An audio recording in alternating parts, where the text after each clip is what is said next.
Okay, are we Yeah. ready to wrap things up on 2020 and talk about Yes. general So we're gonna movie let's stuff? open this briefly with a wrap up of 2020, because for those playing along at home, me and Sarah keep track of the movies we watch. I don't know. I guess because it feels good. It makes me feel it's a this is a big part of my life, and it makes me. You're a video game boy and you need your achievements to pop up on the screen once I you like, do. I do. I was trained by the original Xbox and some yeah. other stuff. Um, so I saw in 2020 436 things. Some amount of those were short films, some amount were TV series or TV seasons, and some amount of that was rewatches. I didn't keep track of rewatches, and I didn't break it all down for this. But basically, I saw at least a movie a day, and more likely like 1.1 movie a day or something. Like I saw over a movie a day, which, man, that really shows how much I was inside last year.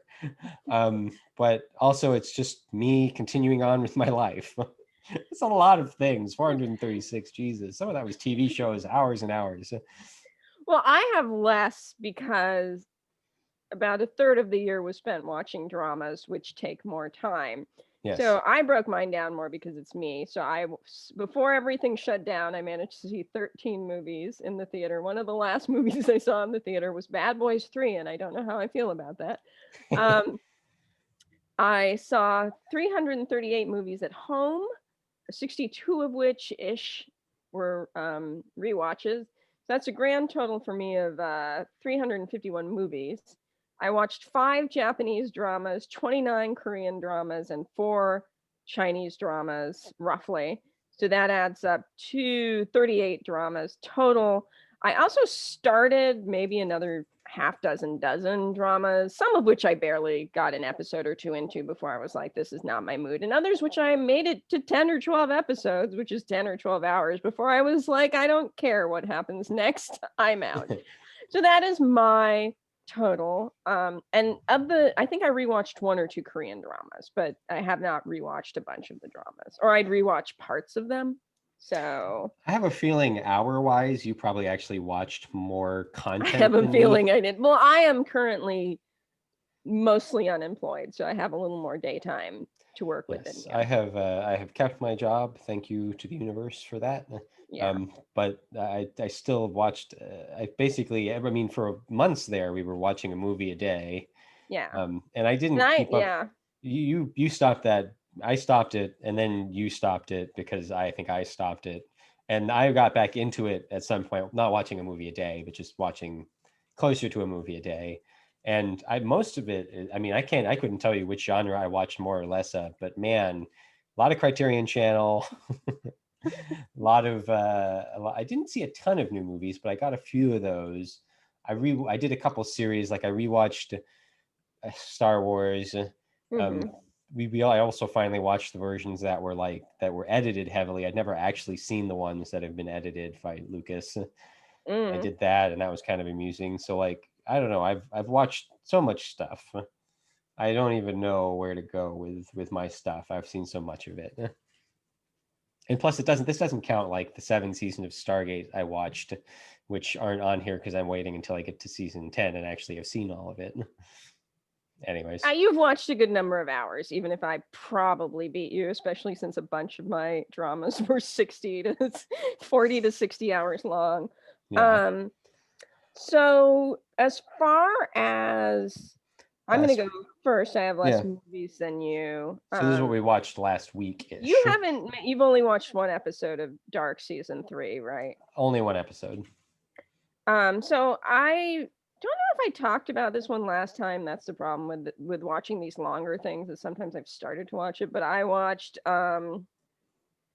it's Sanju Saimare Dote da to Mahotsuki ni naru eru rashi. Oh, that is hard on my Japanese, which is Cherry Magic, which sure sounds like it's porno-y, but it's actually like very innocent, sweet boy love, which I hope as that genre gets bigger, they rename it something else. It's Japanese. I went on a bit of a Japanese jag with my dramas. I then watched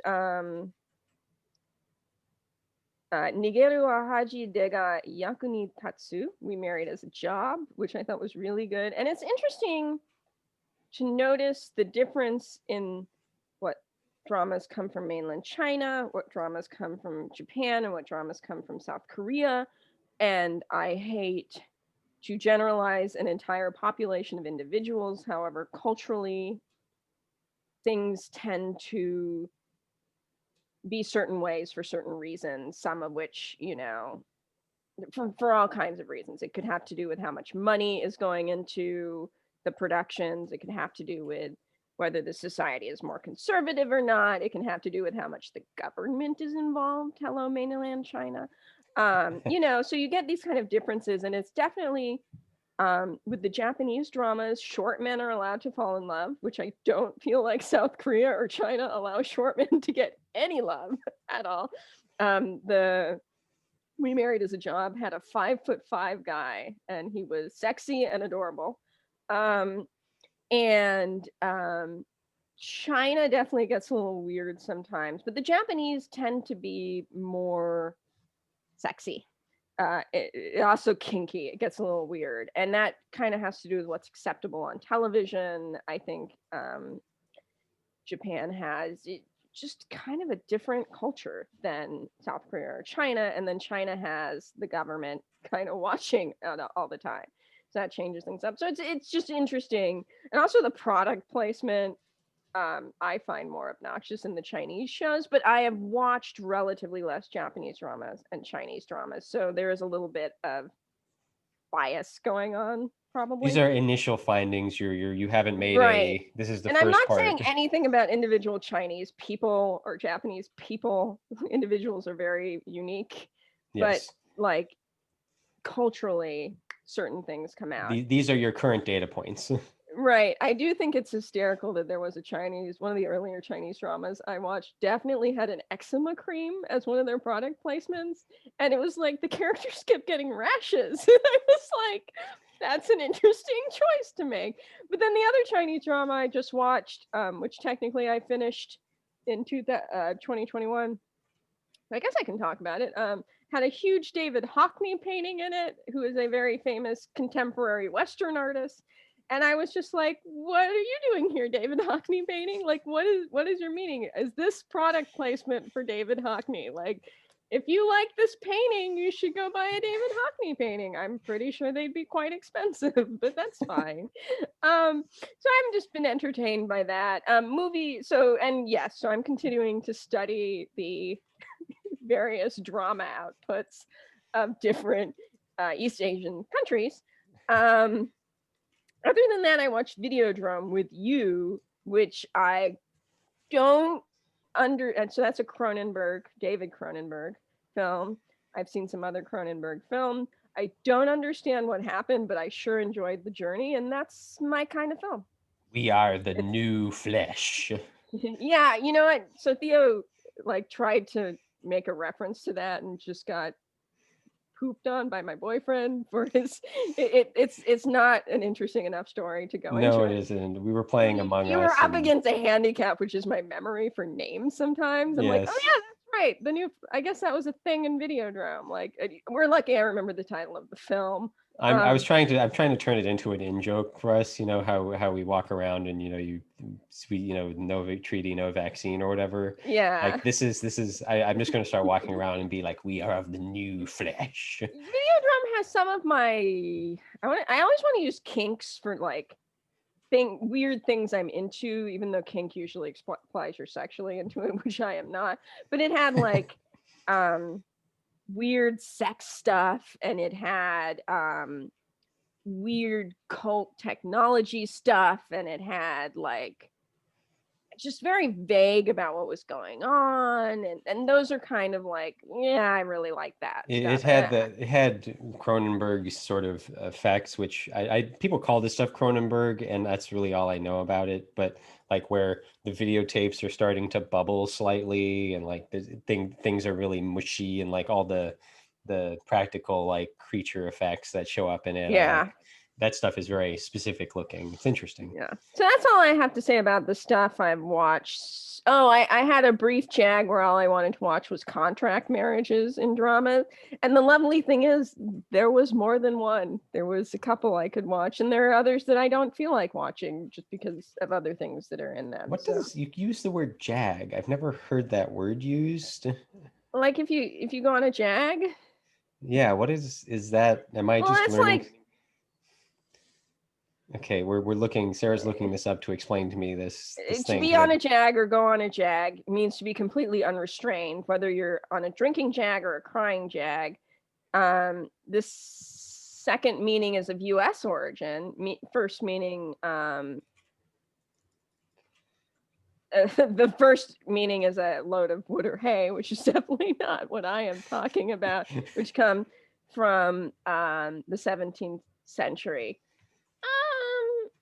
Yeah, it has to do with a bout of drinking or drug taking, I guess. I don't know. I've just heard it before and I use it. Interesting. I don't think I'd ever heard that word or heard it used that way. I don't know. I don't know where I got it from. Cool. But there you go. So how about you? You've watched more things. You had a vacation, so you had more time to watch movies than you usually do. I took some time off from unemployment. Yes, I took some time off from work because I needed to. That's not a very exciting story, but I did. I watched The Seventh Voyage of Sinbad, which I watched without watching the first 6 voyages, which is just so out of character. That's my joke I keep making. I'm in love with it. I enjoyed the joke the first time. Now it made me roll my eyes. Maybe you'll bring it back into vogue if you do it enough. It was enjoyable. I enjoy the campiness and the like on-setness of these movies. I'm finding that I like a certain kind of camp, and Seventh Voyages of Sinbad sort of fits into that. Unfortunately, it's a little bit more boring, a little bit probably more like not as many things happen in it as in Jason and the Argonauts, which is I watched a couple months ago and I liked that one more. Mm-hmm. There's still some cool stuff in the Seventh Voyage of Sinbad, but it ends up being not quite enough, but it's fun. I should try those movies again, but I tend to find them boring. Yeah, they're fantasy things that don't really have a lot. It's like there's not a ton deep in them, but it is more or less what I want out of them. So I rewatched Avengers Infinity War because my girlfriend wanted to, and sure, why not? It's still fine. I enjoy parts of it. I'm going to move on to the next movie, which is Cat People. I watched the 1942 Cat People, the original one. Which I think I watched part of and fell asleep. But again, me falling asleep for a movie is not a value judgment. I liked Cat People. It was pretty good. It was, I don't know, it was just like a really solid horror movie. It's not... It's not, right? Yeah, it's a Val Lewton movie. I forget, and it's directed by Jacques Turner. And Val Lewton's the producer, and it's interesting. It's just a well put together horror movie. Like there's a jump scare in it. Usually, boring. No, low budget is actually what I wanted to say. It's I don't know. It has a jump scare in it that really works, and it's like, oh, that means that I dug that movie. It's still, of its time. It's problematic. There are issues, but without going into a deep dive on that aspect of it, I kind of just enjoyed it. It was a solid movie. I don't know. I liked it more than I thought it would, because sometimes you watch horror movies I don't know horror movies of 40s or 30s that well, but some of those are almost too self-serious. And this one worked. It was certainly self-serious, but it kind of worked for me. So, despite a few problematic things. Anyways, we watched, you didn't bring this up, but we watched Daddy Longlegs. Oh, I don't have that on my list. I think I forgot to put it on my list. So Daddy Longlegs is another one of your Leslie Caron 1950s movie, 1955 to be specific. And that adds to my total for last year. I was off by one. You were. Oh my God. And so it's Leslie Caron and Frank Sinatra. And you keep wanting to make Fred Astaire Frank Sinatra. Fred Astaire. Gosh darn it. I don't know why I do that. They're not the same person at all. And Fred Astaire. And it's not out there enough or wacky enough for me to really love it the way that I liked Gigi or Lily. It's unfortunately just a little too flat for that. And there's some great dresses and some great sets and some great dances. Hmm. God, whoever worked, these different people who were doing hair, Leslie Caron's hair, they just fucking hated her hair. They wanted to destroy her hair. She has awful haircuts in all of these movies, I think. Yeah. But It's a little like it's the giant claw, but better, but in that like the interesting thing in the giant claw is the monster and yeah, nothing else. Like the the musical interesting. numbers were interesting I and think the the rest of it interesting just like in this movie, the interesting thing is not the monster, which would be, I don't know, the age difference between Leslie Caron and Fred right. Astaire. So yeah, it's just one of It those wasn't movies. it's but it is like this movies we were talking about earlier where like Lily and Gigi are wacky enough to be fun, Yeah. but Daddy Longlegs is just kind of a movie. Yeah, it's that thing where it's like probably Lily and Gigi aren't any less problematic than Daddy Longlegs, or at least, I mean, they all have their varying levels of problematicness, but Daddy Longlegs isn't out there enough for me to like get Yeah. past the problematic nature and kind of just enjoy the movie. Like they're all Yeah. problematic, I recognize that, but Daddy Longlegs is just like, oh, it just Yeah. makes me want to vomit. But yeah, no, totally. But also, like the past is problematic. It's fine. Yeah. Uh, Theater of Blood was the next thing I watched. It's a very campy 70s horror movie. I was trying to catch up some of them before they left the Criterion Channel. Theater of Blood has Vincent Price in it, and he's great. Um, You and laughed a lot at that one. yeah, no, that one really made me laugh. I liked Theater of Blood, and I keep hearing you say Theodore, like your actual name, Theodore Blood. Theodore Blood. I don't know. It's definitely like horror comedy basically, but like it's also very gory, so it's like a specific era. I don't know. I'm sure people like it. It's probably got a cult following or something. But Theater of Blood, enjoyable. I watched. Well, we already talked about Videodrome. I also really liked it, as I said. I watched Soul, which is the new Pixar movie. It was interesting because I enjoyed it. I didn't love it, but I thought it was pretty good. I read a few articles about it and some of the problematic nature of how it does a few things. And I was like, oh, I didn't catch those. And I learned a thing thanks to, I think, mainly people of color writing film reviews about it and explaining. So thank you to people of color. Um, Maybe it was even just straight black people, but I think a few of them were not actually black people. They might have been reviewers of another color. I don't know. I'm getting a little twisted You're here, you're but getting in the weeds with this a little bit, man, and whoopsie, took a getting a little dive. problematic yourself, maybe. But Yes, I'm sorry. I did not mean to do that.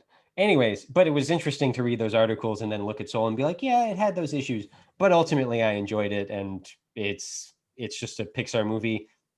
It's basically I've come to the realization, at least, and it continues through Soul, that like I can't name a movie. Well, outside of the Cars sequels, I can't name a Pixar movie that's bad. Really, like some of them are mhm, not as good as others, right. and probably the better ones are mostly past us now. Like I haven't liked the ones in the last some number of years as much, but still solid movies. I don't know.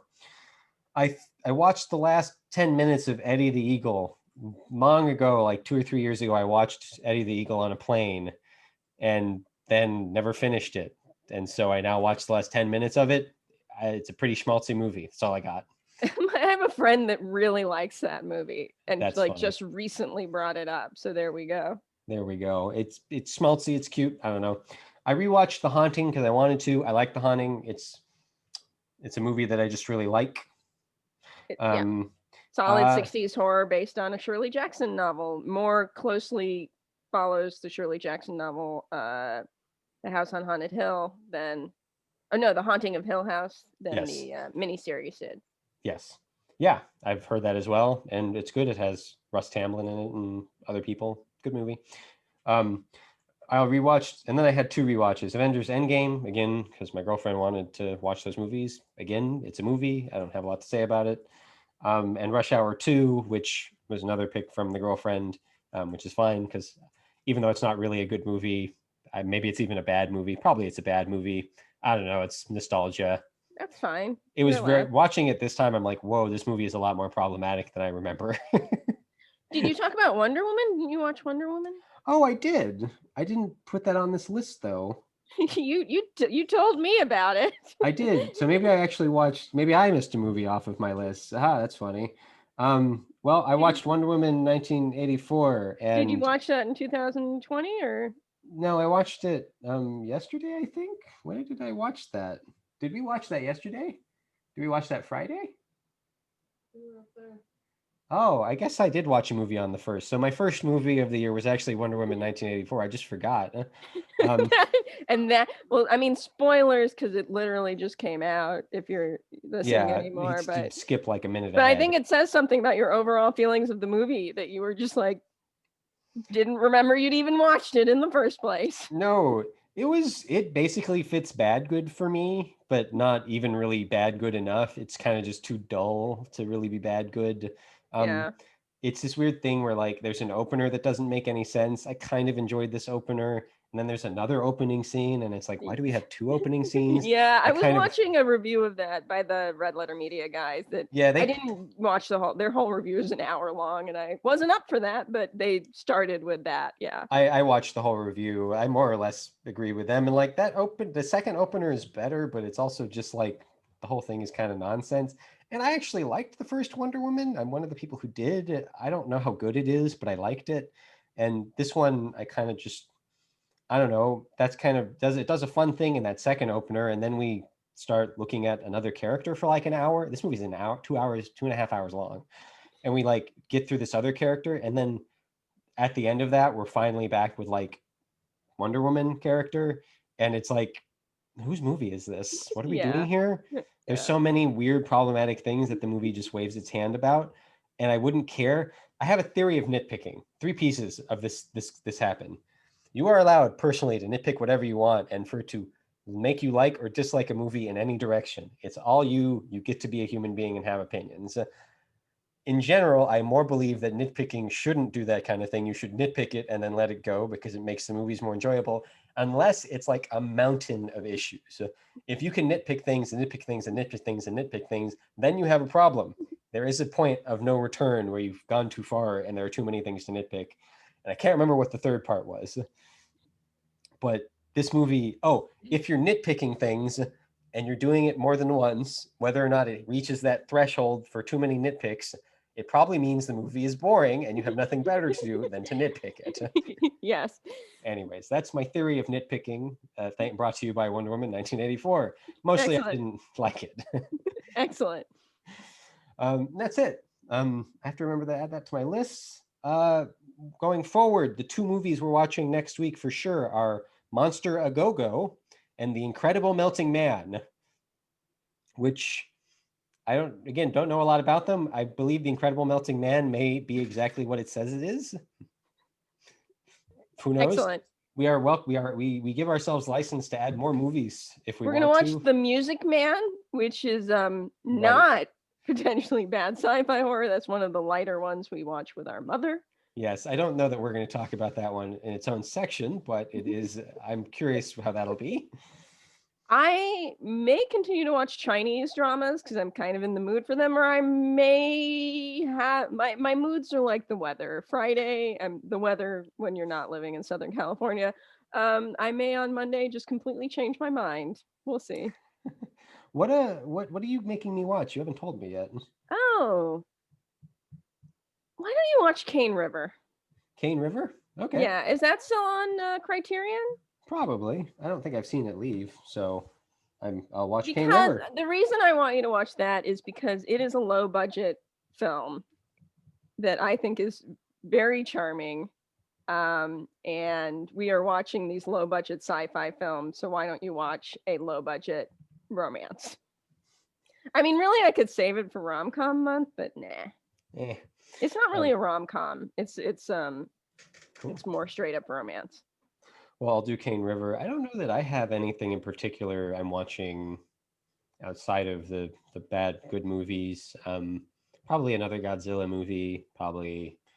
Oh, they've got an Afrofuturism section on Criterion that I super want to dive into because I started reading about this a couple years ago, and I haven't like. It's not like I spent all my time on this genre, but I'm trying to get myself more immersed in it, which is really dumb to some degree because one of the biggest sci-fi authors there is Olivia Butler, right? Octavia Butler. Octavia Butler, and I haven't read any of her stuff, and I really need to. And Yeah. so, anyways, I want to really watch that stuff. And then I think that's kind of my plan. There's not a lot leaving this month that I need to watch. There's all the Bill Plimpton shorts, which I kind of want to get to because it's just You could a probably thing. take a half an hour, and burn through those. There's a bunch of them, but maybe, and a few of them are like an hour long. Oh, are they? Okay. Yeah. Anyways, are you gonna watch anything besides? You're just doing more dramas. Probably. I may watch another movie, but we've got the other two. I don't think I need to rewatch Cane River, but Yeah. yeah. All right. Thanks everybody for listening. Hope you have a good day. Welcome to 2021. May it be a great year for you if you are listening to us. We'll see what happens with the movies. Yeah. All right, Okay. everybody. Bye. Bye.